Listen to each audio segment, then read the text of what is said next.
Morning, Coffee Chat friend. This morning I wanted to do a little video on why I've turned off the media. When I say the media, the mainstream media, largely. I no longer listen to radio in my car.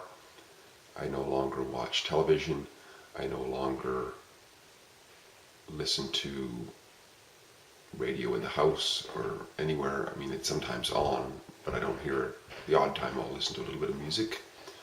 But what I mean mostly is the news and the prepared propaganda that is fed to us and it's called news. Now, this came as a result of an epiphany I had a few years ago. It was February, about 2-3 years ago, when I realized that, yes, I liked some music, but then the news would come on and it felt like I got a punch in the head because I saw it for what I figure it is, BS, largely.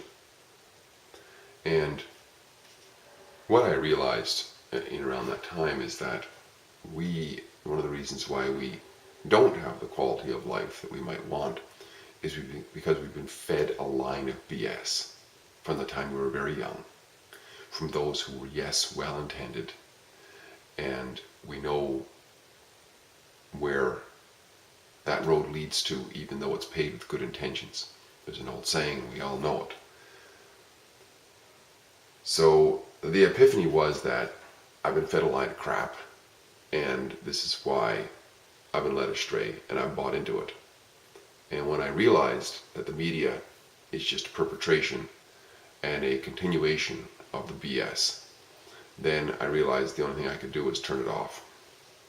And, a little while ago I picked up a newspaper just to show my son as an example of what the BS is. And if you look to the first section of that newspaper, it was all fantasy. Almost the whole thing, the whole first section of the newspaper was a mainstream newspaper. The first section of the newspaper was almost completely fantasy, because almost every article referenced government, and I'll talk more about this later, but if you listen to any of my other videos on government before, government is a fantasy. It doesn't actually exist. We're all just human beings here, and government is just a fantasy game that somebody made up. But almost all of the articles referenced government, so they were all just fantasy, and they were BS. Then another section of it was sports, which is just a distraction from real issues. If you think about it, it's not real. It's actually, it's entertaining for a lot of people, for sure, but why is there so much emphasis on it? My feeling is that it is a distraction from real issues. And then another section in that newspaper was to do with the financial markets, which are sold to us as some sort of a free market, but they're not a free market at all. It's just a manipulation of bloated fiat currencies and what have you, and enforced at gunpoint people to invest through their union dues and their RRSPs. Millions of people are forced to put things into these instruments, otherwise have their what they've worked for stolen from them by people operating through superstitious fantasies called government. It's really, really shocking when you wake up to look at what's actually going on and what people actually believe as truth. It's just absolutely mind-boggling.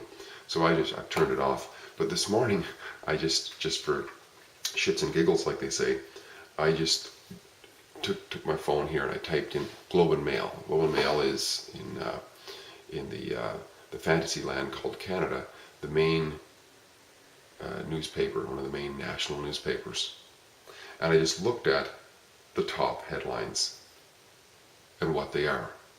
Number one, Veteran Affairs, Government Fantasy. That's what I'll just read a few things that come out of the headlines. That first headline started with Veteran Affairs. Next one, Feds unveil $110 billion reno job for National Arts Gallery. Feds unveil fantasy, national fantasy. Fares revealed for Toronto's Union Pearson Express train. Toronto, fantasy. BC stands for British Columbia. Carbon tax, effective model. BC, fantasy. Toronto embraces for season's first major snowfall. Toronto cannot brace for anything. Toronto is fantasy. New Kids on the Block, Yukon Boy, a fantasy. There's no such thing as a Yukon boy. There's a boy. But a Yukon? What is the Yukon? It's a piece of paper. How can a boy come from a piece of paper, right? Government managed projects could save Ontario money. Government managed? Impossible. Government can't manage anything. Remember, we're all just people here. People managed, maybe. Government managed? Fantasy. Could save Ontario money. Interesting. Ontario doesn't exist. Ontario doesn't have any money. Ontario is a fantasy. Vancouver places 30,000 sandbags along waterfront as king tide looms. Vancouver places. How can Vancouver possibly place anything? Vancouver is a fantasy. It is a piece of paper. It is a construct in the minds of certain people. It can't place anything anywhere. People place sandbags. Human beings, right? Victoria Mayer apologizes for not swearing oath to the Queen. Victoria Mayer. Victoria Mayer is a fantastical office created by man which can't apologize. Human beings can apologize. Victoria Mayer is a fantasy.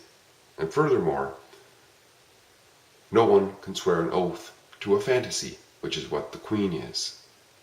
The Queen, what people think of as the Queen, is a woman whose shit also stinks.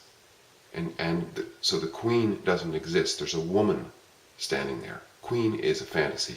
It's an office. That's all it is. Harper calls for regulations on oil and gas sector. Crazy economic policy. Harper calls. Well, we all know what that's referring to. That's referring to a guy who's a prime minister. And Harper can't call for anybody. A man called Harper, perhaps. Harper is a fantasy. Harper is just a title. It's something somebody made up. And it's government. Tories target cross-border price gap with Competition Bureau bill. Tories? What are Tories? Tories are a group that somebody made up, which only exists in the minds of people, doesn't actually exist. But it's government. Every one of the top headlines, Globe and Mail today, government, it's all fantasy. And this is the BS that we've been taught over and over and over again, and the epiphany that I eventually had to turn it off and get back to focusing on what is real. And that has improved the quality of my life experience because I don't have to fall for the crap so easily anymore. Now, one of the things that's been popping up in the mainstream media, which even though I don't listen to it, I can't help but hear it because everybody is talking about it, a lot of people are talking about it, which is this violence against women theme, which is running in the mainstream media lately. Now, I don't want to belittle the idea of violence against women, but I would say that whenever there is anything in the mainstream media, to be very suspect of what's going on, because when you really look at it, almost all of it is bullshit, and therefore this has to be laced with bullshit as well, because it is, the blame is put in one direction. It is put towards men, and it is largely, if we think about it, an insult to women and men. First of all, it's an insult because there's so much bullshit in it. So anybody who actually falls for this, or if we are supposed to actually believe this stuff, that's an insult to our intelligence. Because if there's violence going on between consenting adults, then there has to be responsibility on both sides. And to put it all on one side is an insult. And furthermore, if we look at who is the largest purveyor of bullshit, if you really think about it, this is slanted. Yes, when women and men get into a conflict, a physical confrontation, the man is normally going to win because a man is stronger. So on that aspect, the man is more guilty. But who is the one who has instilled the violent tendencies in the man? Generally speaking, it's women. So there's where women's responsibility is very often. Who is it that largely raises children? There's many children today, because of fatherlessness, who don't really see a man in authority until they're grown.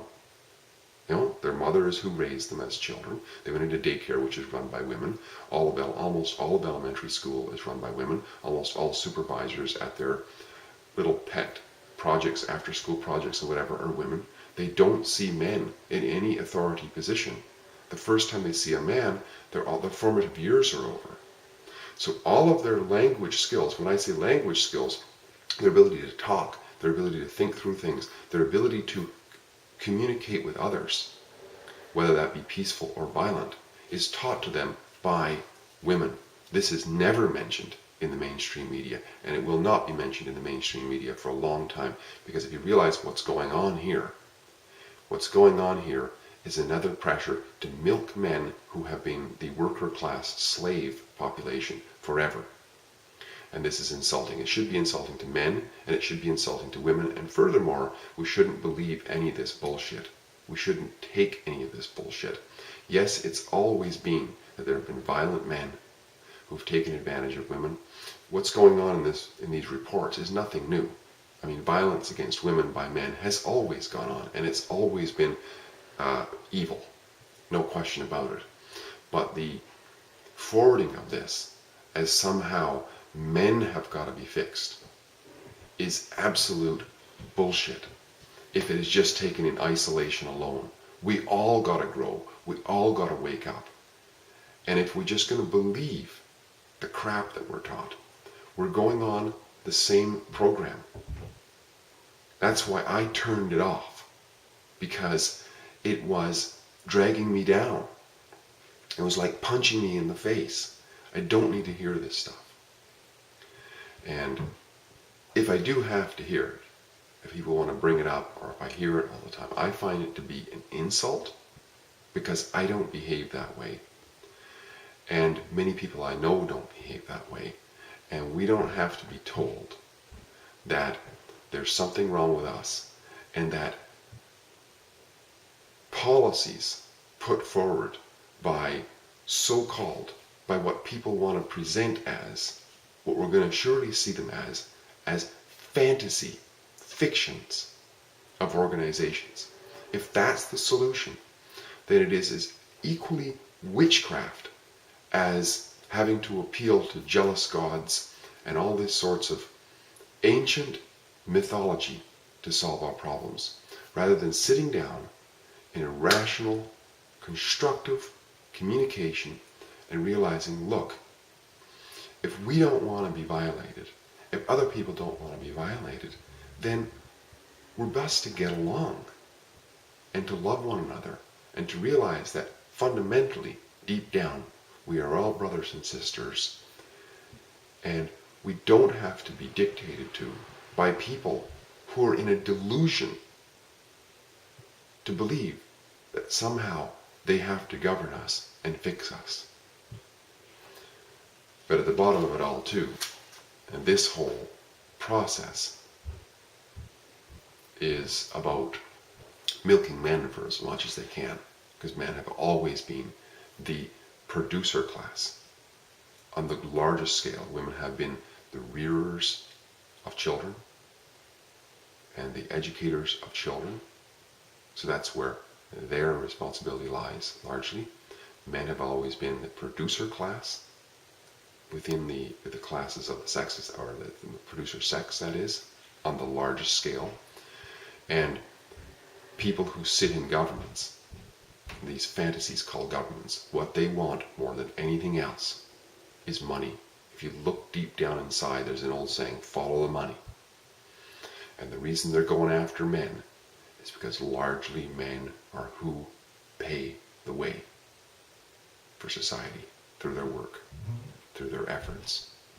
Men have been the oxen, if you will, of society.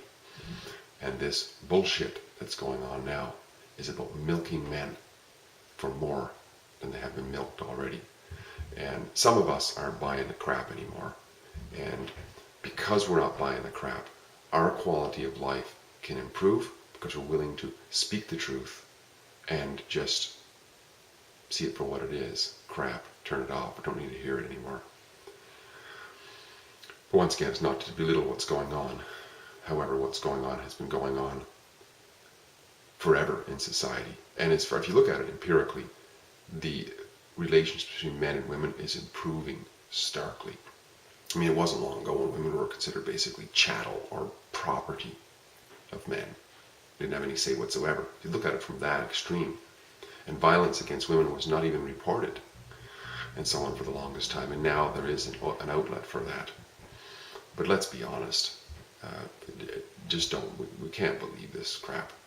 There's elements of truth in it, but we can't believe the mainstream media because it is all vetted, it's all regulated, there's people who go to university to learn how to be journalists and they're taught how to follow acts and statutes. Truth doesn't matter.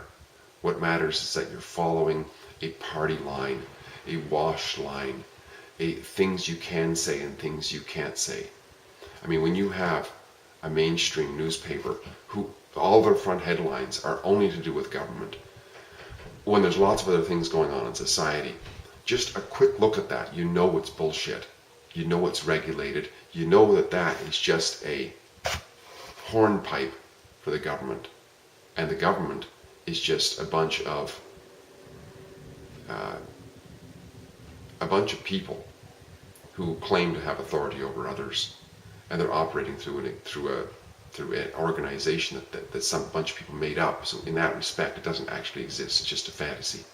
If you look at how warped this is, and the nonsense that people fall for, it's absolutely staggering. But we don't have to. We don't have to take this crap. We can just live our lives and be great people and see things for what they are through our rational deduction and observation. We can see things for what they are, take things that are truthful, and the rest as either suspect or bullshit. Hope this was helpful. No, perhaps a little bit harsh this morning, but I just had to put this out because it was something that came to me this morning. I really wanted to talk about it. My name is Steve. I'll sign off for now and look forward to talking to you soon again. Bye-bye for now.